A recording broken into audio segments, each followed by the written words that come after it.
ನನ್ನ ಸಮಸ್ತ ಪ್ರೀತಿಯ ಕನ್ನಡಿಗರ ಕುಟುಂಬಕ್ಕೆ ಈ ನಿಮ್ಮ ಪ್ರೀತಿಯ ಅಭಿಮಂಡುವ ನಮಸ್ಕಾರಗಳು. ಗುಡ್ ಈವ್ನಿಂಗ್ ಹಾಗೂ ವೆಲ್ಕಮ್. ವಿಡಿಯೋ ತಮ್ಮನ್ನ ನೋಡಿಬಿಟ್ಟು ನಿಮ್ಗಳಿಗೆಲ್ಲ ಈಗಾಗಲೇ ಗೊತ್ತಾಗಿರುತ್ತೆ ಈ ಒಂದು ವಿಡಿಯೋ ಯಾವುದ್ರ ಬಗ್ಗೆ ಒಂದು ಇನ್ಫಾರ್ಮೇಷನ್ ಆಗಿರ್ತಕ್ಕಂಥ ಒಂದು ವಿಡಿಯೋ ಆಗಿದೆ ಅಂದ್ಬಿಟ್ಟು. ಹೌದು, ನನಗೂ ಕೂಡ ಇದು ಹೇಳಲಿಕ್ಕೆ ಸ್ವಲ್ಪ ಬೇಜಾರಾಗ್ತಾಯಿದೆ. ಏನಕ್ಕಪ್ಪ ಅಂತಂದರೆ ಆಲ್ರೆಡಿ ವ್ಯಾಲ್ಯೂಯೇಷನ್ ಕಂಪ್ಲೀಟೆಡ್ ಆಗಿದೆ ಮತ್ತು ಇವತ್ತೇ ಈವ್ನಿಂಗ್ ರಿಲೀಸ್ ಮಾಡಬೇಕು ರಿಸಲ್ಟ್ ಅಂತ ಅಂದುಕೊಂಡಿದ್ದರು. ಬಟ್ ಇವಾಗ ಇನ್ನೂ 5 ಡೇಸ್ವರೆಗೂ ನಾವು ರಿಸಲ್ಟ್ ರಿಲೀಸ್ ಮಾಡಲ್ಲ ಅಂತ ವಿ ಟಿ ಅವರು ಹೇಳ್ತಾ ಇದ್ದಾರೆ. ಏನಕ್ಕೆ ಇದು ಹೇಳ್ತಾ ಇದ್ದಾರೆ ಅನ್ನೋಕ್ಕಂಥದ್ದು ಆಗ್ತಿಲ್ಲ.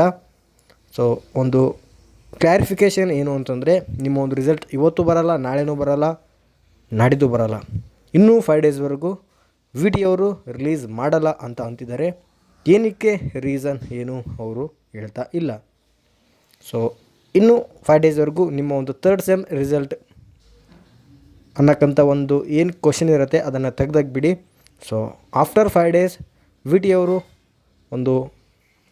ನಿಮ್ಮ ಒಂದು 3rd ಸೆಮ್ ರಿಸಲ್ಟ್ ರಿಲೀಸ್ ಮಾಡ್ತೀವಿ ಅಂತ ಹೇಳಿದ್ದಾರೆ.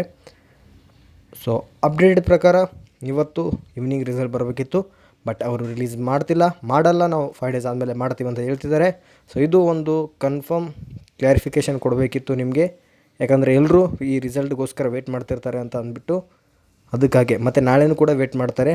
ಸೊ ಹಾಗಾಗಿ ಇನ್ನೂ 5 ಡೇಸ್ವರೆಗೂ ನೀವು ಯಾವುದೇ ರೀತಿಯಲ್ಲೂ ಕೂಡ ರಿಸಲ್ಟ್ಗೋಸ್ಕರ ವೇಟ್ ಮಾಡುವ ಒಂದು ಇಟ್ಕೊಳ್ಬೇಡಿ, ಯಾಕಂದರೆ 5 ಡೇಸ್ವರೆಗೂ ರಿಲೀಸ್ ಮಾಡಲ್ಲ ಅಂತ ವಿ ಟಿ ಅವರು ಹೇಳಿದ್ದಾರೆ. ಸೊ ಇದು ಒಂದು ಇನ್ಫಾರ್ಮೇಷನ್ ಆಗಿತ್ತು. ಸೊ ಎಲ್ರಿಗೂ thank you. Have a nice day.